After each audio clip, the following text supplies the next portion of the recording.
आईने का प्रतिबिंब परछाई जितना ही मिथ्या होता है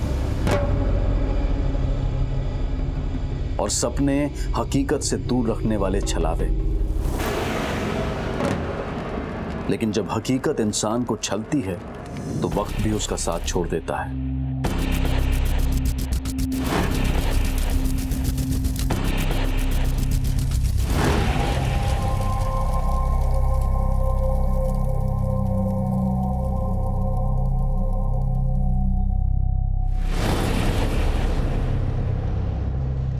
साहब आज परवीन ने मुझे जान से मारने की कोशिश की। ये देखिए साहब, ये बहुत मारा साहब, मुझे बहुत मारा। पिछले हफ्ते उसने कहा था कि तूने उसे मारने की कोशिश की। साहब वो सब झूठ था। झूठी शिकायतें तो तुम दोनों लाती हो। अब तक तुम्हारे खिलाफ 3 और तुम ये उसके खिलाफ चौथी करने आ गई हो। नहीं साहब, मैं सच बोल रही हूँ। ये मेरे जख्म देखिए साहब, वो सच्चाई मेरी बयान कर रहे हैं। उसने तो गुंडे भेजे थे मुझे मरवाने के लिए। आज बड़ी मुश्किल से मैंने अपनी जान बचाई है साहब। अगर आपने कोई कार्रवाई नहीं की ना साहब तो मैं जिंदा नहीं बचूंगी।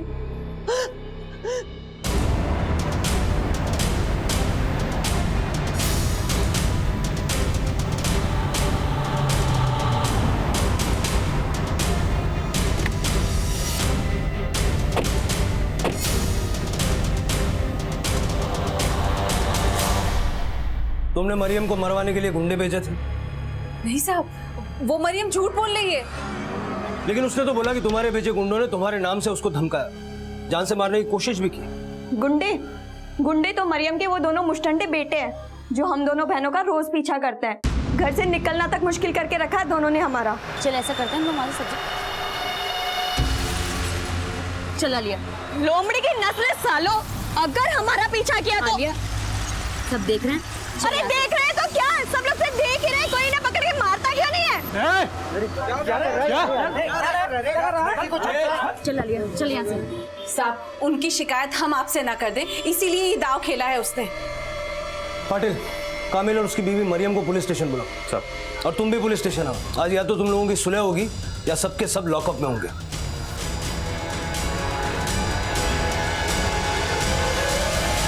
साहब मैं जो साहब ना मैं क्या मैं मत कर। इन सब का मुखिया है तू।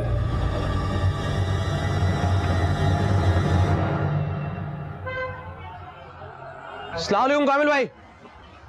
हाँ भाईजान, कुछ सुलह हुई? ये मसला सुलझने वाला नहीं है माजिद में।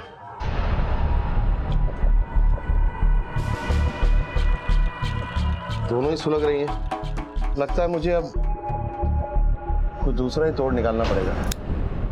तोड़ तो निकालना ही पड़ेगा, वरना तुम्हारा दिलफेक बाप उस घर को उन्हीं के नाम कर देगा। अब ये घर में अपने नाम करा कर ही दम लूंगी। अम्मी, ये बात तो तुम तब से बोल रही हो जब से तुम्हारे शौहर इस घर से गए। लेकिन इस बार मेरा दांव खाली नहीं जाएगा। लेकिन अम्मी आप करने क्या वाली हो? उसे अपनी लौंडियों की आबरू की बहुत फिक्र है ना, लेकिन इस बार वो वहां से बेआबरू होकर निकलेंगी। हाँ, यही ठीक रहेगा अम्मी। उसके दोनों बेटों को रेप चार्जेस में अंदर करवा देंगे हम। लेकिन अम्मी, पुलिस को यकीन कैसे दिलाएंगे कि वो तीनों धंधा करती हैं, गैर मर्दों के साथ ताल्लुकात हैं उनके? इस झूठ को सच बना के परोसने का क्या अंजाम हो सकता है? कभी सोचा है तुम दोनों ने? जो अंजाम हम भुगत रहे हैं उसे बदलने के लिए मैं किसी भी हद तक जा सकती हूँ।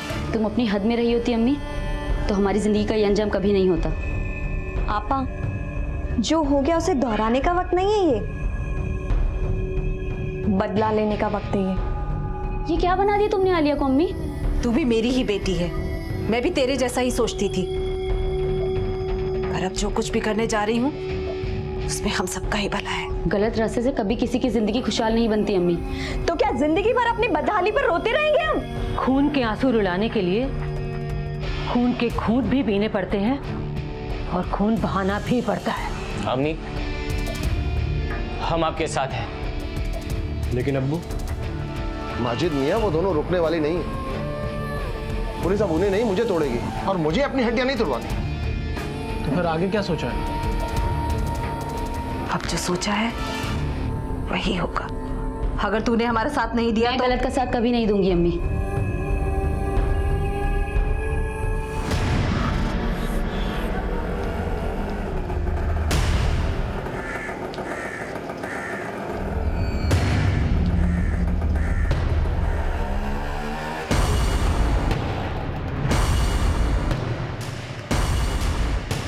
भाई साहब वो रिक्शा के पीछे चलना।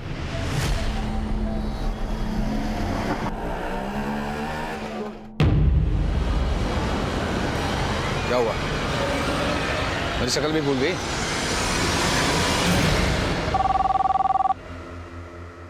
हेलो,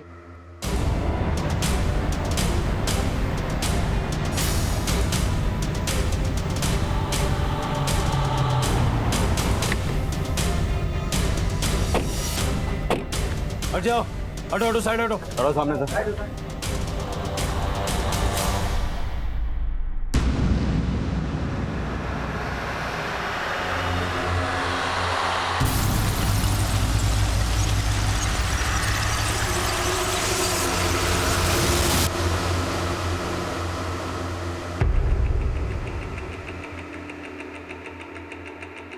सर, दोनों के गले पे काला नीला मार्क है, शायद गला घोंट के मारा गया।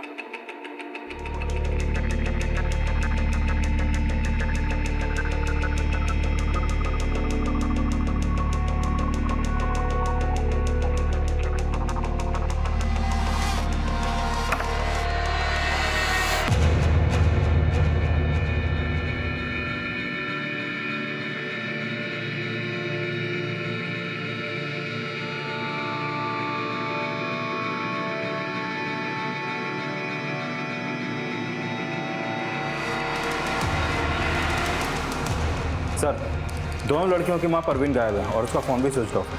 ये सारा खाने पीने का सामान भी फॉरेंसिक में भेजो। सर ये असलम, ये इनके घर में ऊपर भाड़े पे रहता है, इसी ने हमें कॉल किया था। सर मुझे नहीं पता कि आंटी कहाँ पर है।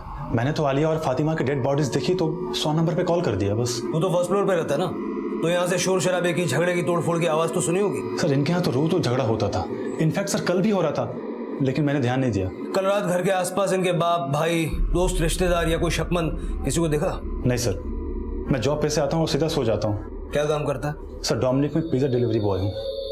सुबह कॉलेज आता हूँ और इवनिंग शिफ्ट में जॉब करता हूँ। सुबह सबसे पहले लाशें तूने ही देखी?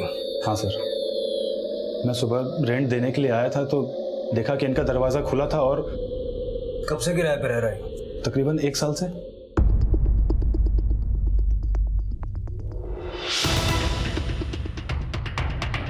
सर, पड़ोसियों ने भी यहाँ किसी अनजान या परवीन के पति कामिल या उनके बेटे जुनैद और वसीम और मरियम को भी यहाँ पे नहीं देखा।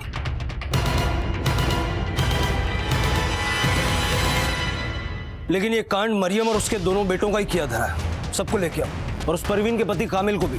सर, आलिया और फातिमा तुम्हारी सगी बेटियां नहीं थी? वो परवीन के पहले शौहर सादिक की बेटियां थी। ये सादिक कौन है? सादिक हमारे होटल पे सब्जी सप्लाई करता था। परवीन कभी कभी पैसे लेने आती थी, तभी से हमारी बोलचाल है।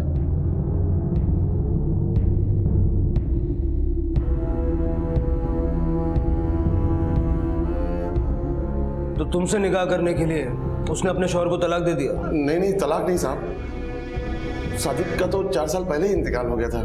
मुझे उस बेवा पे तरस आ गया और मैंने निकाह कर लिया। लेकिन फातिमा और आलिया को भी मैं अपनी ही औलाद समझता था, और आप मुझ पे शक कर रहे हैं कि मैंने उनको मारा है। परवीन अब कहाँ है? मैं भी उसकी गुमशुदगी से हैरान हूं साहब। हमें हैरान करके कोई फायदा नहीं है साहब। इन हत्याओं की जो असली जड़ है उसे ढूंढिए। तू कहना चाहती है परवीन ने अपनी बेटियों को मार दिया? अरे साहब वो औरत नहीं थी, दल्ली थी, दल्ली अपनी बेटियों से धंधा करवाती थी। ये भी तुम्हारे पिछले आरोपों की तरह झूठ है, बल्कि सच ये है कि अपनी माँ के कहने पर तुम दोनों ने मिलके आलिया और फातिमा का मर्डर किया। नहीं साहब, हमने नहीं मारा उन्हें, हम सच बोल रहे।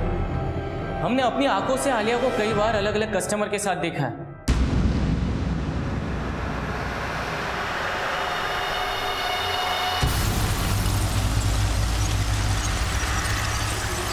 आलिया को किसी के साथ देख लिया तो उसका ये मतलब है कि वो प्रोस्टिट्यूशन करती थी? और फातिमा? फातिमा तो अपनी माँ के और बड़े धोखे का शिकार हुई। कैसा धोखा? 6 महीने पहले उसकी मंगनी हारून से हुई। हारून? वो निकाह तो फातिमा से करना चाहता था, पर उससे इश्क परवीन लड़ा रही थी। परवीन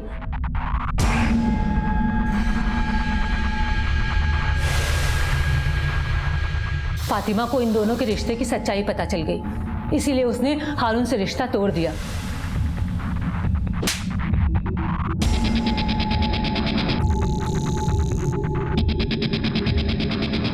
और कामिल को भी परवीन की सारी असलियत पता चल गई, इसलिए वो परवीन को छोड़कर हमारे साथ रहने लगा।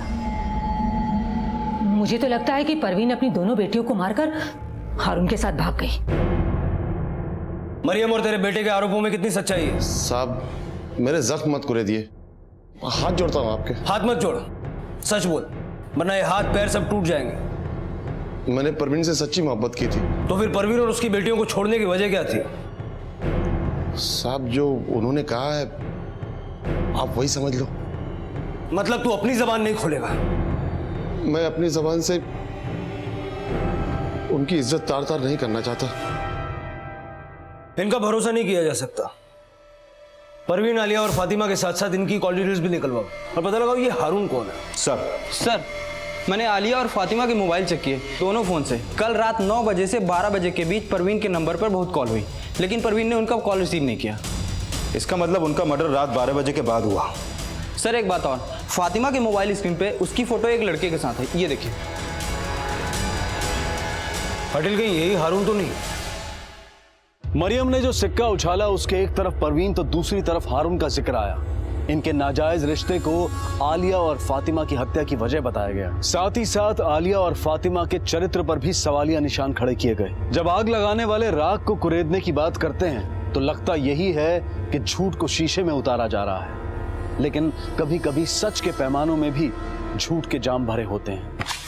सर, परवीन के कॉल रिकॉर्ड के मुताबिक उसकी हत्या से पहले शाम 5:30 बजे दहीसर के एक पीसीओ से उसे कॉल आया, जिसके बाद वो शाम 6:30 बजे वहां पर पहुंची और सर उसी रात 1 बजे तक उसका फोन वहां पर एक्टिव रहा और उसके बाद बंद हो गया।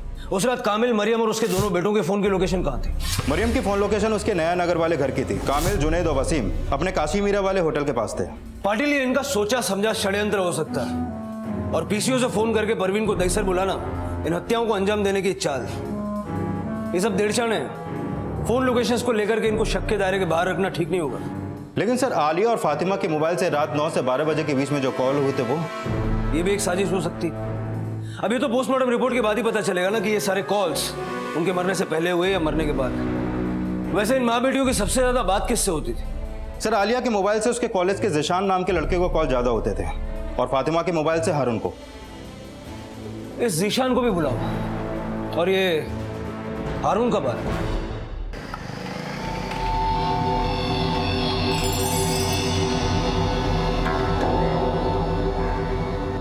सर मैं तो यकीन भी नहीं कर पा रहा कि अब फातिमा। तेरे आंसू सच्चे हैं या घड़ियाली? सर, जिसने आपके मन में गलतफहमी पैदा की है उसने 6 महीने पहले मेरे और फातिमा के बीच में भी गलतफहमी पैदा की थी। तो तेरे और परवीन के बीच कोई रिश्ता नहीं था? सर वो मेरी माँ थी। मतलब उसे भी मार दिया? सर मैं क्यों मारूंगा, और वैसे भी जब ये सब कुछ हुआ तो मैं मुंबई में भी नहीं था। तेरे फोन की लोकेशन तो मुंबई से बाहर की थी, लेकिन ऐसा भी तो हो सकता है कि तू यहीं हो और तेरा फोन कोई पुणे लेकर गया हो। परवीन की बॉडी ठिकाने लगा दी या परवीन ने तेरे साथ अपना ठिकाना बदल लिया? सर आप गलत कह रहे हैं। तो तू बोलना सही क्या है? ऐसा क्या जादू किया रे तूने फातिमा पर, जो 6 महीने पहले तुझे परवीन के साथ हम बिस्तर देखने के बाद भी पिछले 1 महीने से वो तेरे टच में थी? तेरे साथ सेल्फीज, प्यार मोहब्बत वाले मैसेजेस। सर 6 महीने पहले फातिमा ने मुझे नहीं बल्कि मैंने फातिमा को छोड़ा था, क्योंकि सर मरियम ने यह कहकर मेरे कान भरे थे कि फातिमा कैरेक्टरलेस थी। मैं सच कह रही हूँ, फातिमा का कई लड़कों के साथ चक्कर है। उसकी माँ और बहन ना किसी से कम नहीं है। लेकिन आप तो उनकी बड़ी माँ है ना। मैं उन्हें कुछ नहीं मानती और तुझे इसलिए आगाह करने आई हूँ कि कल को तुझे बलि का बकरा बना के कहीं पैसे ना ऐंठ ले। लेकिन सर 1 महीने पहले मरियम और उनके दोनों बेटे जुनैद और वसीम की सच्चाई मेरे सामने आ गई। अगर हमारा पीछा किया तो आलिया, सब देख रहे हैं? अरे देख रहे हैं तो क्या, सब लोग सिर्फ देख ही रहे हैं, कोई इन्हें पकड़ के मारता क्यों नहीं है?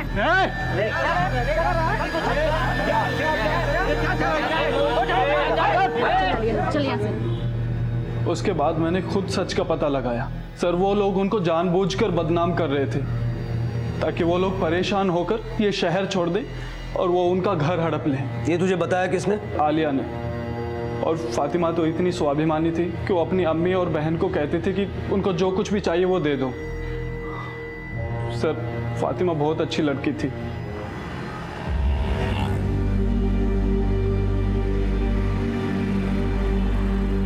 Fatima, I am sorry Fatima. Fatima वो फातिमा फातिमा फातिमा प्लीज प्लीज मुझे माफ कर दो। मैंने मरियम की बातों में आके कल को मुझसे निकाह करके फिर से मुझ पे शक किया तो? नहीं फातिमा, ऐसा नहीं होगा आगे। फातिमा, ये सब तमाशा मत करो। फातिमा प्लीज मुझे एक मौका दे दो, एक मौका बस। मैं जिंदगी भर तुम्हें शिकायत का मौका नहीं दूंगा। सर, फातिमा बहुत अच्छी लड़की थी, मैंने उसे गलत समझा, उसके बाद भी उसने मुझे माफ कर दिया। सर, 7 अगस्त की रात 12 बजे के आसपास आलिया और फातिमा की हत्या हुई। गला घोंट के मारा गया, लेकिन हत्या से पहले उन्हें बेहोशी की दवा दी गई जो उनके घर से बरामद हुई फिश करी में मौजूद थी। पाटिल, इसका मतलब है कि किसी ने पर्पसली उनको फिश करी खिला के बेहोश किया और फिर उनके फोन से परवीन को कॉल्स किया। हो सकता है उसका मकसद परवीन को घर बुलाना रहा होगा, लेकिन परवीन नहीं आई और आलिया और फातिमा को होश आ गया, इसलिए उसने आलिया और फातिमा को गला घोंट के मार दिया। या फिर यह भी हो सकता है कि यह हारून और परवीन की साजिश हो। शायद परवीन ने ही आलिया और फातिमा को बेहोश किया और घर से निकली, अपना फोन दहीसर में किसी के पास छोड़ा और वापस आई, फिर अपने ही बेटियों के फोन से खुद के नंबर पर कॉल्स किए और उन्हें मार के हारून के पास पूना चली गई। उनकी ये प्लानिंग पिछले 1 महीने से चल रही थी। वो खुद ही फातिमा के मोबाइल से हारून को कॉल्स और मैसेजेस कर रही थी ताकि जब हारून अपना बयान दे तो हारून पे भी शक ना जाए।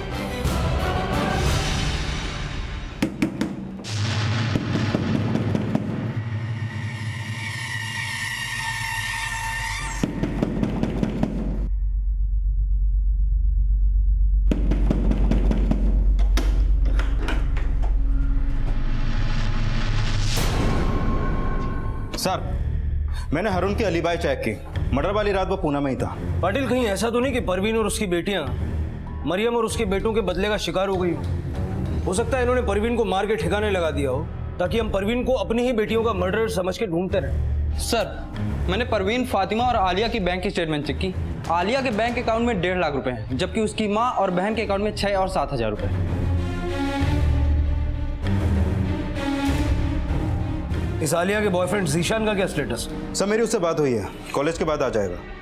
सर, आलिया मेरी अच्छी दोस्त थी, हम एक ही कॉलेज में पढ़ते थे, इसलिए अक्सर हमारी बातें हुआ करती थी। तेरा अफेयर था उससे?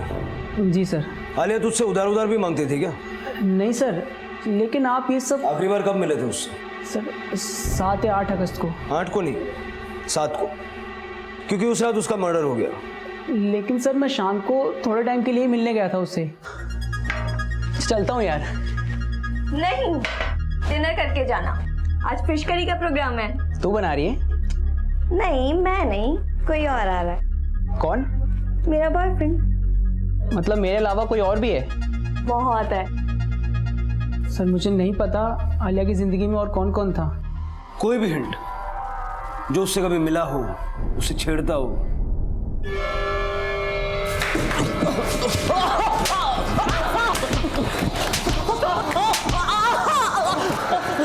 बोल। साहब, वो झूठ बोल रहा है। मैं कभी उसके कॉलेज नहीं गया। निशान ही नहीं, हारून ने भी तुम दोनों को उन्हें परेशान करते हुए देखा था। हारून परवीन की पढ़ाई बोल रहा है, ये परवीन की चाल है, दोनों मिले हुए हैं साथ। तुम कहना चाहती हो कि उसने ही अपनी दोनों बेटियों को मार दिया, लेकिन इसमें फायदा तो तुम्हारा ही है। तुम्हारे शौहर के नाम का वो मकान अब तुम्हारा हो जाएगा। साहब, परवीन चाहती थी मैं मीरा रोड वाला घर उसके नाम कर दूं। तो तूने क्या किया? कामिल उसके साथ रहता जरूर था, पर उसने उससे निकाह नहीं किया था, फिर वो किस हक से घर मांग रही थी। तो इस बारे में तूने हमें पहले क्यों नहीं बताया? आप पहले ही मुझ पर खून का इल्जाम लगा रहे थे, मैं डर गया। वो औरत इतना गिर गई थी कि एक दिन मेरी और कामिल की गैर मौजूदगी में मेरे घर में घुस गई अपनी बेटियों के साथ। मुझे नहीं जाना है।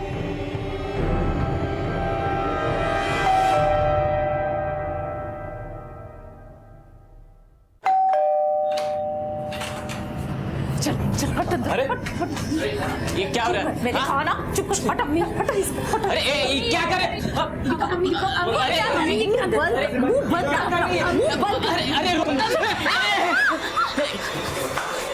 ये सब क्या हो रहा है यार? खाला हमने कुछ नहीं किया, ये लोग जबरदस्ती घर में। ना बेटा, मैंने सब देख लिया। क्या देखा है? इन लड़कों ने मेरी लड़कियों के साथ। चुप, झूठ मत बोलना। साहब वो तो जीनत की वजह से हमारी इज्जत बच गई, वरना तो वो औरत हमारे बेटों को बदनाम करने की सोच कर आई थी। हाँ ये सच है, मरियम और उसके बेटे कभी किसी का कत्ल नहीं कर सकते। और जिस रात कत्ल हुआ उस रात मरियम मेरे साथ मेरे घर पे ही थी। साहब उस रात मेरा पार्टनर कामिल और उसके दोनों बच्चे यहीं थे। उसके बाद हम सब साथ में घर गए। सब मरियम और उसके बेटों ने यह भी बोला था कि परवीन अपनी बेटियों से धंधा करवाती थी, फिर उनको मारने के बाद अपने आशिक के साथ भाग जाने का मोटिव। हो सकता है कि मरियम के बेटों को बदनाम करने की चाल नाकामयाब होने के बाद फातिमा ने उसका विरोध किया हो, आलिया ने भी उसका साथ दिया। तो इस थियरी के हिसाब से परवीन का मोटिव समझने के लिए हमें परवीन के कैरेक्टर को समझना होगा। पता लगाओ कामिल की जिंदगी में आने से पहले परवीन का अपने स्वर्गीय पति सादिक के साथ रिश्ता कैसा था, और साथ साथ ये भी पता लगाने की कोशिश करो कि हत्या से पहले पीसीओ से किसने परवीन के मोबाइल पे फोन किया था। सर,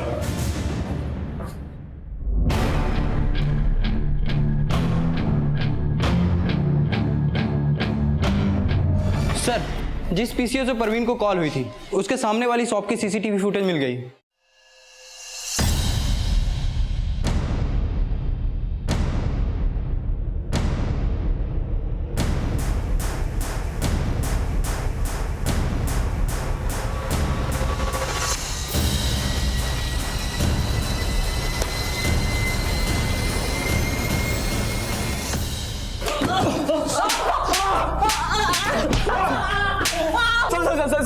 साहब बताता हूँ साहब, मैंने माना, मैंने उसे कॉल किया था, पर साहब हमने मारा नहीं।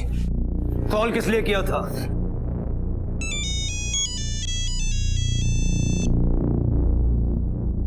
हेलो, तेरी बेटी जिस जिसके साथ सोती है उन सब के साथ फोटो है मेरे पास। कौन बोल रहा है? पहले मेरी बात सुन, अगर तू चाहती है वो फोटोग्राफ्स तेरी दुश्मन मरियम के पास ना जाएं, तो मुझसे आकर मिल। साहब उसे हमने एक गेस्ट हाउस में बुलाया था, पर वो आई नहीं साहब।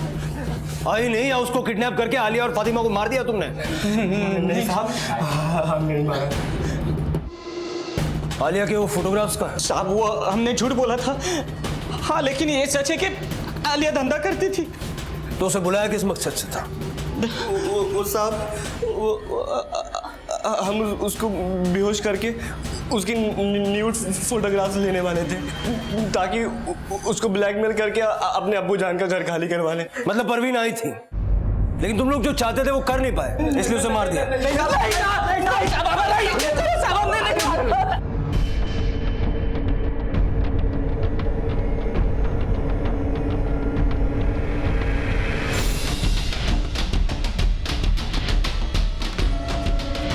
सर, जिस गेस्ट हाउस में जुनैद ने परवीन को बुलाया था वहां जुनैद और वसीम ने रूम तो लिया था, लेकिन गेस्ट हाउस के स्टाफ ने वहां परवीन को नहीं देखा, और वो दोनों भी रात 9 बजे वहां से चेकआउट करके चले गए।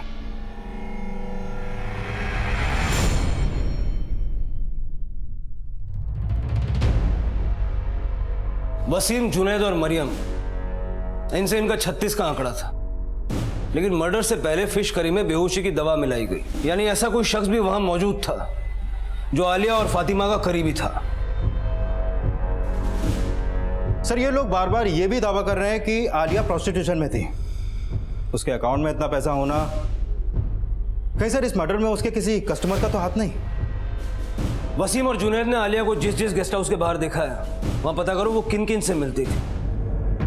पुलिस एक तरफ ये पता लगाने की कोशिश कर रही थी कि आखिरकार आलिया के बैंक अकाउंट में इतना पैसा होने का असल राज क्या था, और साथ साथ आलिया से जुड़े रहस्यों का भी खुलासा हो गया।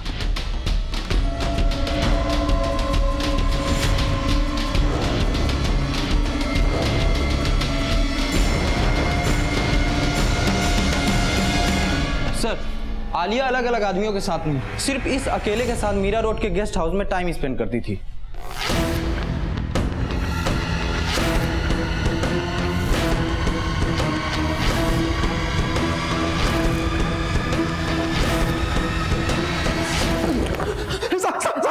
बताता हूँ साहब, आलिया मुझे 6 महीने से बेवकूफ बना रही थी साहब। वो कामिल से मिलने आती थी, मैं उसकी खूबसूरती देख के फिसल गया था। मुझे लगा कि मैं भी उसे पटा सकता हूँ। फिर मैं धीरे धीरे उस पर चांस मारना शुरू कर दिया।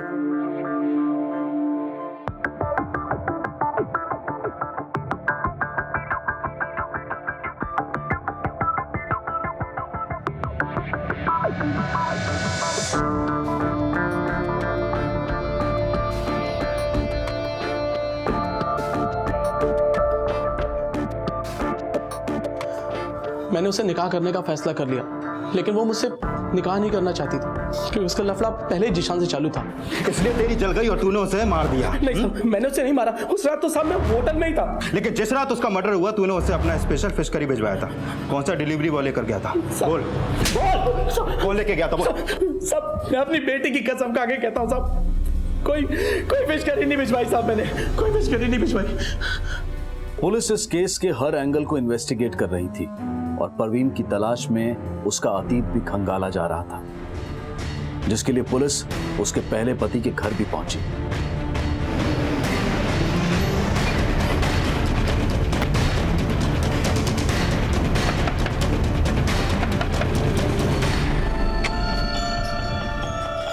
जी बोलिए। जी हमें सादिक और उसकी बीबी परवीन के बारे में कुछ बात करनी है आपसे।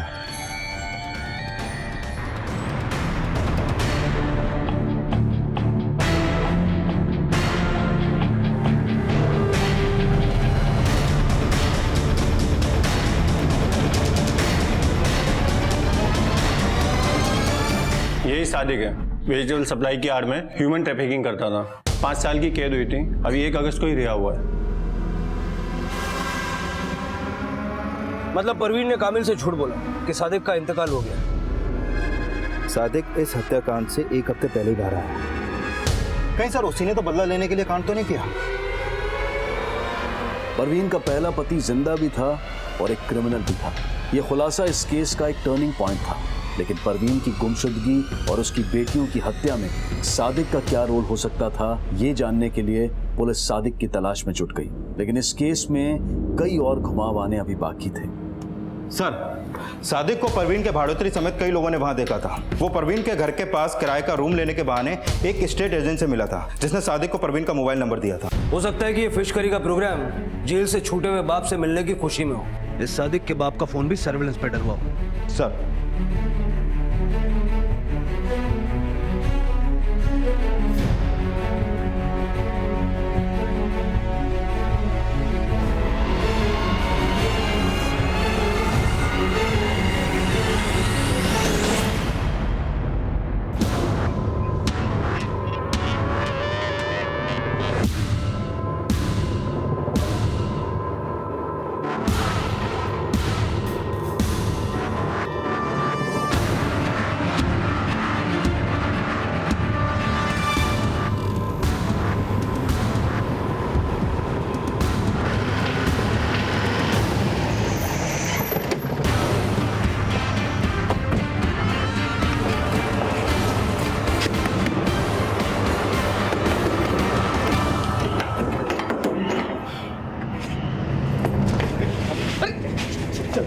अंदर देखो कौन है।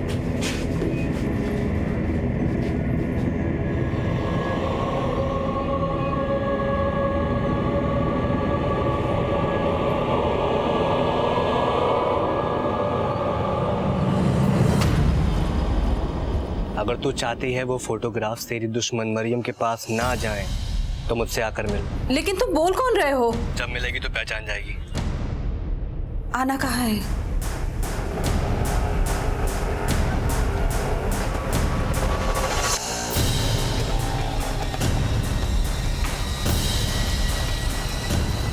भाई साहब वो रिक्शा के पीछे चलना। मैंने उसका पीछा किया साहब, और जैसे वो रिक्शा से उतरी वो मेरे सामने आ गया। क्या हुआ? मेरी शक्ल भी भूल गई?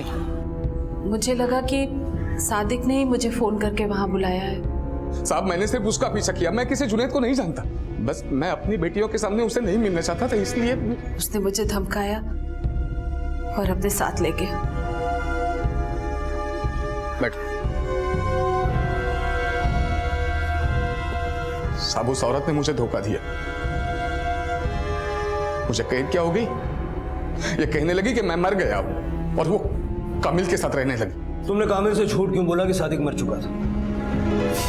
बोलो। साहब उस औरत ने मेरे जज्बात से खेला। मैं उसे सबक सिखाना चाहता था और मुझे पता है वो कामिल को भी उसने पागल बनाया होगा पैसे हड़पने के लिए। ये सच नहीं है। मैं मानती हूँ कि मैंने कामिल से झूठ बोला, पर मैं उससे सच्ची मोहब्बत करती थी साहब। लेकिन तूने उसे ही नहीं, अपनी बेटियों को भी धोखा दिया। फातिमा के होने वाले शौहर के साथ तेरा रिश्ता था। पैसों के लिए अपनी बेटियों की इज्जत नीलाम करती थी, धंधा करवाती थी उनसे। ये झूठ है साहब, ये झूठ है। तो फिर कामिल ने तुझे छोड़ा क्यों? कामिल ने मुझे नहीं छोड़ा साहब, बल्कि मैंने खुद उसको अपनी जिंदगी से दूर कर दिया। उसने मेरे जज्बात से खेला, निकाह तक नहीं किया मुझसे, क्योंकि उसकी नियत मेरी बेटियों पर थी।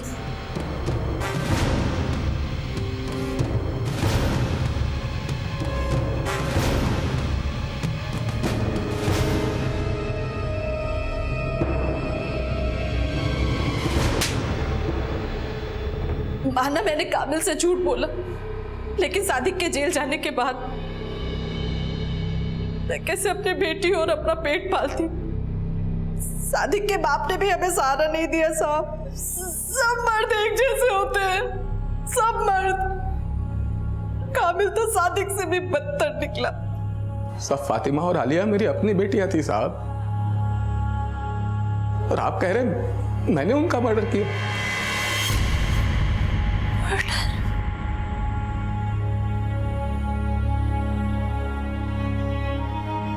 फातिमा आलिया? हाँ, उनका मर्डर हुआ है। मारने से पहले उन्हें बेहोश किया गया। जो फिश करी उन्होंने खाई थी उसमें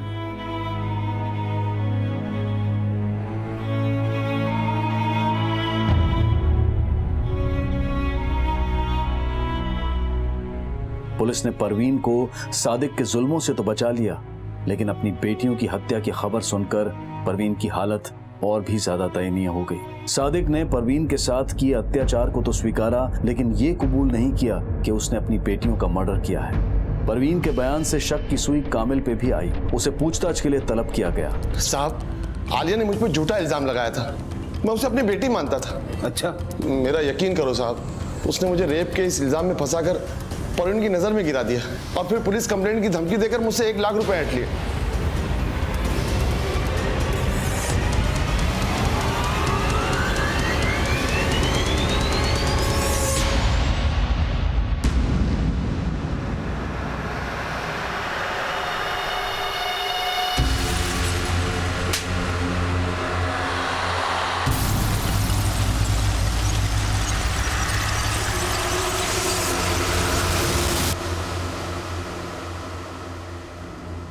आलिया की दोस्ती उसके कॉलेज के एक लड़के जिशान से थी।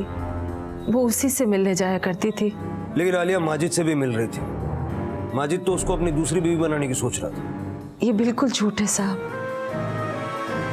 अच्छा ये बताओ, उस रात जब तुम घर से निकली थी तो अपनी बेटियों के लिए फिश करी बना के निकली थी? Fish curry? नहीं तो। हाँ, हमारा प्लान था उस रात फिश करी खाने का। हम हर संडे फिश करी खाया करते थे।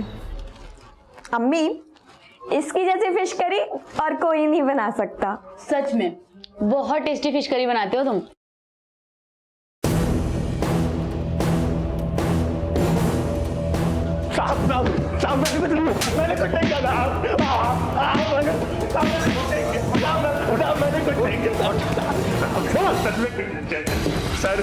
सर मैंने सिर्फ फिश करी बनाई थी, मैंने मर्डर नहीं किया साहब।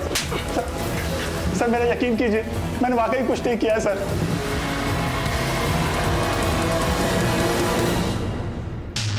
मेरी जमानत तो हो गई, पर मेरे बेटे अभी तक अंदर हैं।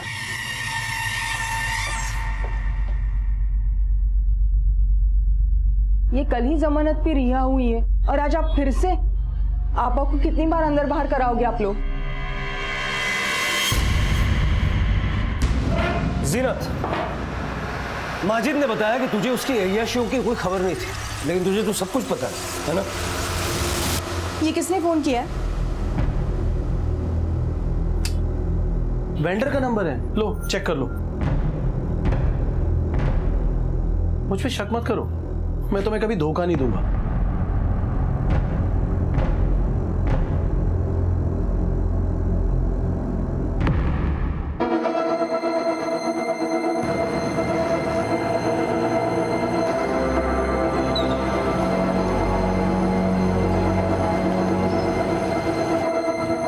सिर्फ 20,000? अब और नहीं है मेरे पास, मैं तुमको नहीं दे सकता आलिया।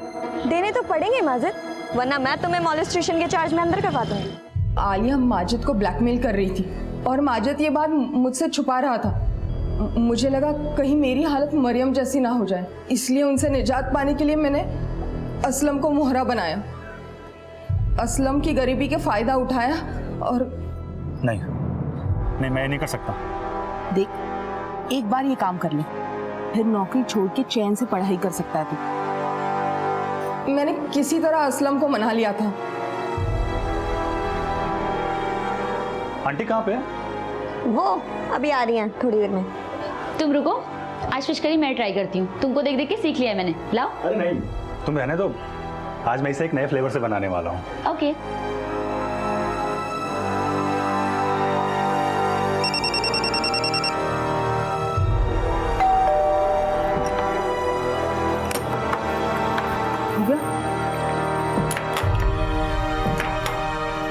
इनकी माँ कहाँ है?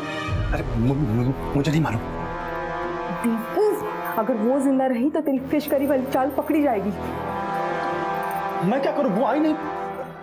इन लोगों ने फिश खा ली। एक काम कर, परवीन को फोन लगा, कब तक आ रही पूछ, और जैसे ही वो आएगी ना उसको भी समझ गया ना। हाँ। और ये अपने फोन से नहीं, उनके फोन से लगा।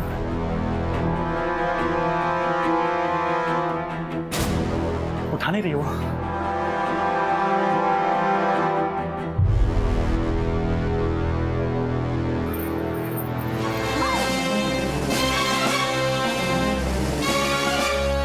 बस अब यहाँ रुकना ठीक नहीं है। देखो, तुमको जिससे बदला लेना था वो मर गई है। चलो निकलो यहाँ से।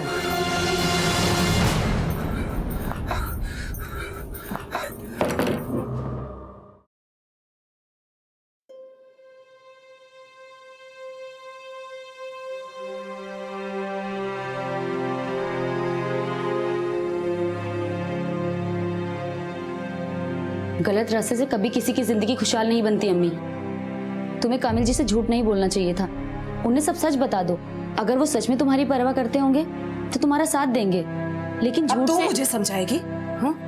और खबरदार, अगर तेरी जबान पर ये सच आया कि तेरा बाप जिंदा है, मुझे माफ कर दे फातिमा। अगर मैंने तेरी बात समझी होती तो।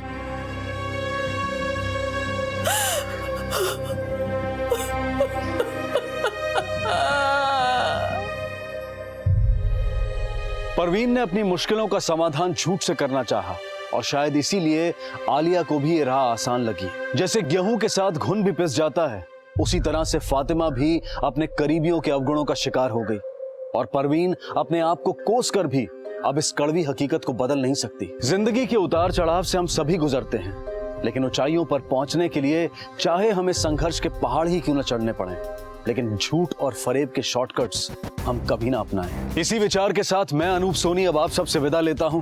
फिर मुलाकात होगी अगले एपिसोड में जुर्म की एक और कहानी के साथ। तब तक अपना और अपने परिवार का ख्याल रखें और देखते रहें क्राइम पेट्रोल डायल 100। सबक एक को सीख हम सबको। जय हिंद।